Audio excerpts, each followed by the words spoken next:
क्या धर्म की स्थापना के लिए अधर्म का सहारा लेना सही है? क्या स्वयं ईश्वर को न्याय करने के लिए झूठ और छल की आवश्यकता पड़ सकती है? इतिहास गवाह है कि महाभारत के युद्ध में कोई भी नियम नहीं बचा था। पर सबसे बड़ा सवाल ये है, वो कौन था जिसने इन नियमों को तोड़ा? वो जिसने अश्वत्थामा की झूठी मौत की खबर फैलाई, वो जिसने निहत्थे कर्ण पर बाण चलवाया। आज हम कृष्ण की उस छल नीति का विश्लेषण करेंगे जो आज भी दुनिया को दो हिस्सों में बांट देती है। क्या वे सच में रक्षक थे या सिर्फ एक चतुर रणनीतिकार? कुरुक्षेत्र का मैदान रक्त से लाल था। द्रोणाचार्य साक्षात काल बनकर पांडवों की सेना का विनाश कर रहे थे। उन्हें हराना असंभव था। तब कृष्ण ने वो पासा फेंका जिसने सत्य की परिभाषा बदल दी। उन्होंने युधिष्ठिर से कहा, जाओ और कह दो कि अश्वत्थामा मर गया।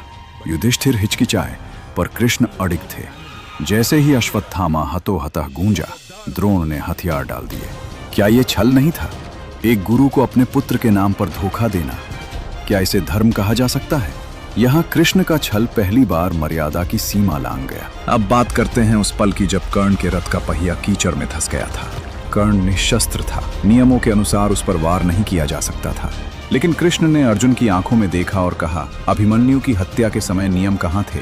अर्जुन, प्रहार करो। कर्ण चीखता रहा, न्याय की बात करता रहा, पर कृष्ण मुस्कुराते रहे। क्या एक भगवान को इतना कठोर होना चाहिए? क्या नियमों को अपनी सुविधा के अनुसार तोड़ना ही कृष्ण नीति है? दर्शकों के मन में यहाँ कृष्ण एक खलनायक की तरह उभरते हैं। लेकिन रुकिए, सिक्के का दूसरा पहलू देखना अभी बाकी है। कृष्ण ने छल किया, ये सच है, पर क्यों? अगर द्रोण जीवित रहते तो अधर्म जीत जाता। अगर कर्ण बच जाता तो दुर्योधन का पाप साम्राज्य हमेशा के लिए स्थापित हो जाता। कृष्ण का तर्क सरल था। जब अधर्म की जड़ें इतनी गहरी हो जाएं कि शस्त्र काम ना आए, तो छल ही सुदर्शन चक्र बन जाता है। उन्होंने स्वयं को कलंकित किया ताकि आने वाली पीढ़ियां सुरक्षित रह सकें। उन्होंने सिखाया कि व्यक्तिगत नैतिकता से बड़ा सामाजिक कल्याण है।